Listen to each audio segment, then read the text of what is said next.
Down the street, JJ Redick was introduced as the new head coach of the Los Angeles Lakers. After all. And the after all is doing a heavy lift. After all of the dalliances with Dan Hurley that apparently was going on for weeks, and then he said no to them after it became public. Said no to their 6 years, $70 million. And then we waited about a week plus, and sure enough, just 2 days before the NBA draft, the Lakers fill their vacancy that occurred way back in May after the Lakers got bounced in the first round of the playoffs. And JJ Redick shows up with, as we know, most of his experience in basketball coming as a player and zero as a coach in the NBA, in the professional ranks. And he comes from the worldwide leader in sports in his own podcast world, where he started a podcast with LeBron James. And we found out yesterday there will be no more podcasts for JJ Redick. He is now the HC of the LAL. And asked why he took the job, which is interesting because, again, I know, Chris Mannix was here last Friday, said he wouldn't have hired JJ Redick. He would have gone with a more experienced hand in Sam Cassell at the very least. And for sure, it didn't matter anyway because of the roster. And Dan Hurley told the Lakers, "You're 6 years, $70 million. Thank you for that. I'm going to stay in UConn and stay in college basketball." And the whole concept of the Lakers being uncoachable because of their current roster and the way everything is set up.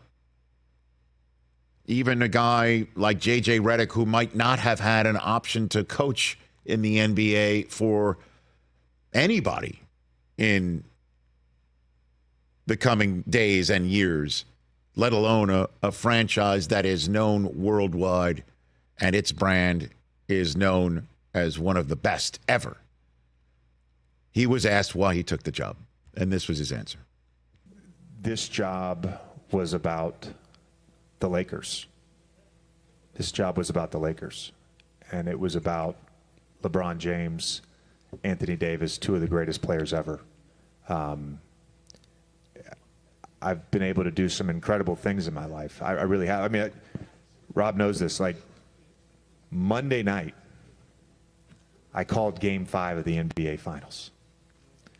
Thursday, I'm in Cameron.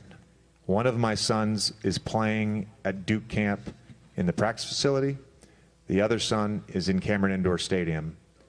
And I'm on the phone with Rob and Jeannie committing to this job in the Duke Hall of Fame room.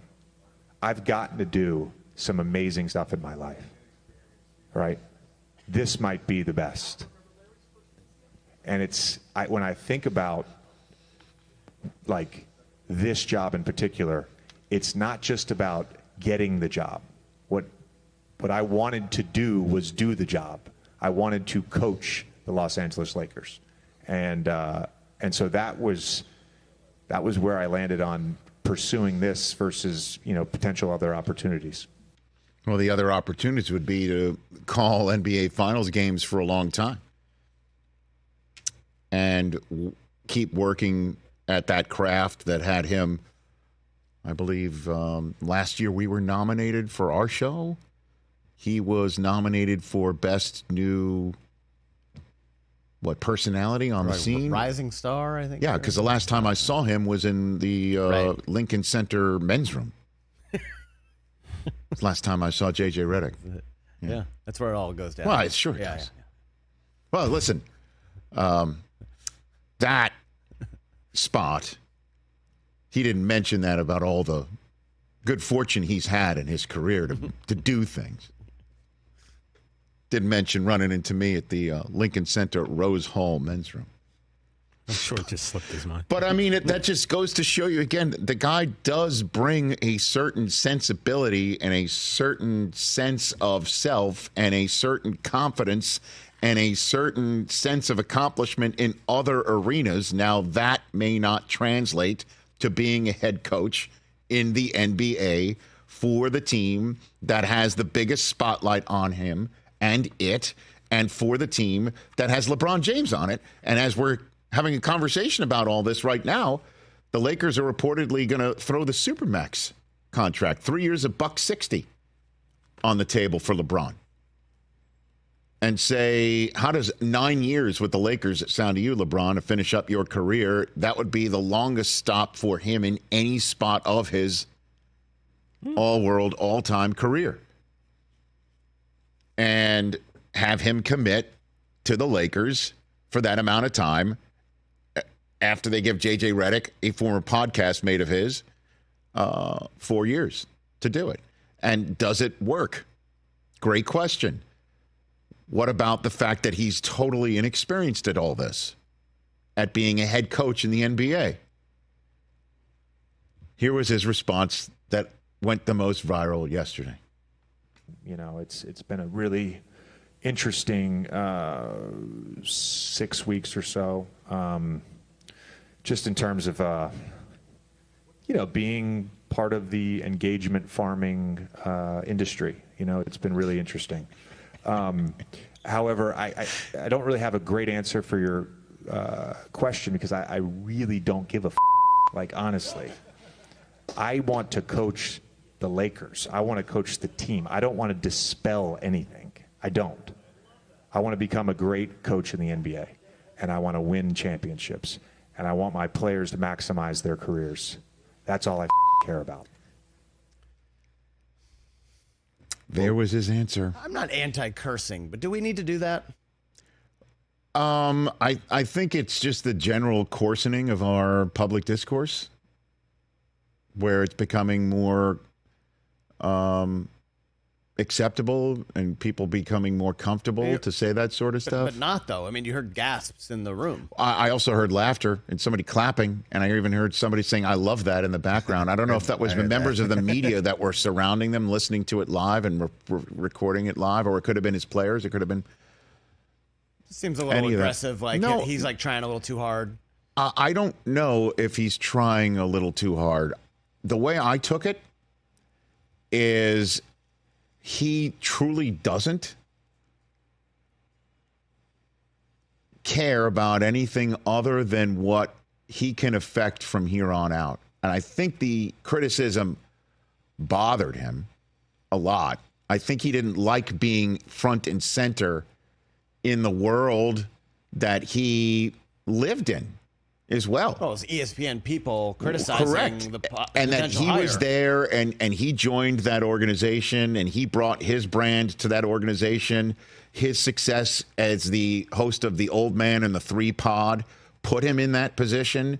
He also pulled the levers of all the opportunities he had there to continue to get a bigger profile there. I thought he was excellent at his job there. I thought anytime he opened his mouth, I wanted to listen to him. I thought he had a sensibility about him amongst the madness that separated him from it, that might actually work out in his favor for this job, for this gig. I loved how he referred to what we do as the engagement farming industry. I'd never heard that before. He's kind of not wrong. That things are said and things are produced and things are posted to gain engagement. And the only thing that we're wondering about is how he can farm engagement in his own locker room.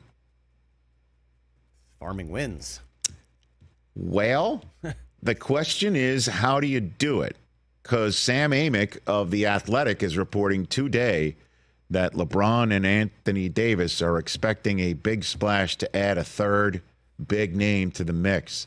And the only way that other teams are interested in engaging in farming that for the Lakers is to ask for Austin Reeves.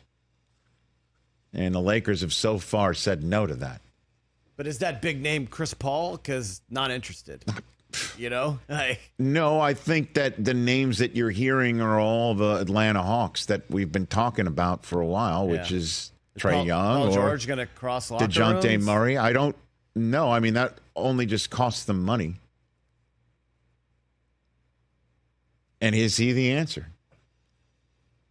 Or do the Lakers say the guy we're not trading is your third? Oof. They're just going to run it back? Seems like they can't just run it back. And All I know expect, is the words that I'm hearing and that you're reading are all in. The Lakers, they want him to go all in. TJ Jefferson, all in. Is the Lakers' definition of all in the same as the Dallas Cowboys, which that's the team. That's what we've got. Let me tell Our you. cap situation says this. Our trading situation says that. But we feel that that's the team on the floor. And how does that affect things for JJ Redick? And how does he farm the engagement in his own building? I'm over all in. That's what I was thinking. The only all in I know. From now on, the only all in I'm recognizing is AEW's all in, which is happening in London. Nicely done. In August. That's it. No other all ins. I believe all in for the Lakers would mean they are going to go and get that somebody. big person. Like, if they're going to put 3 years on the table for LeBron James, like, what are we doing here?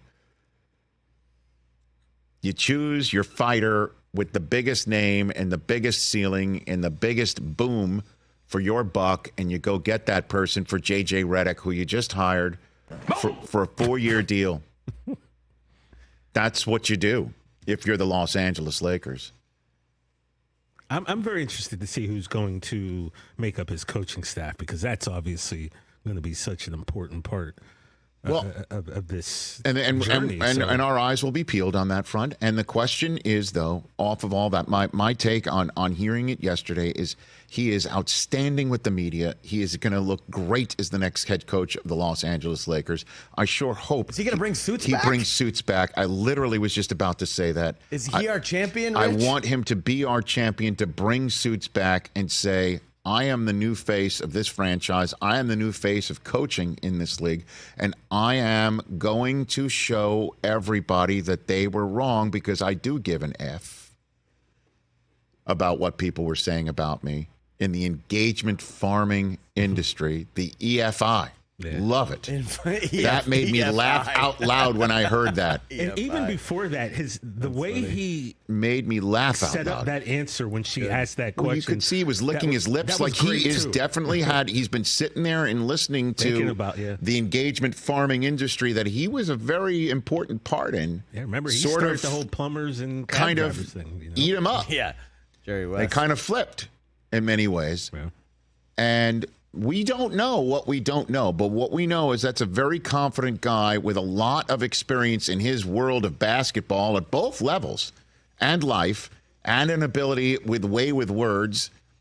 Can he farm the engagement in his own building? That's amazing. Is the only question I have.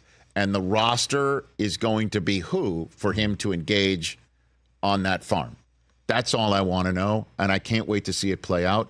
And we say hello, neighbor, down the way. Right down the block, baby. And hopefully next time we meet, we'll be right here in the studio as opposed to a men's room in New York City. Catch the Rich Eisen Show every single day on the Roku channel, 12 to 3 Eastern, for free.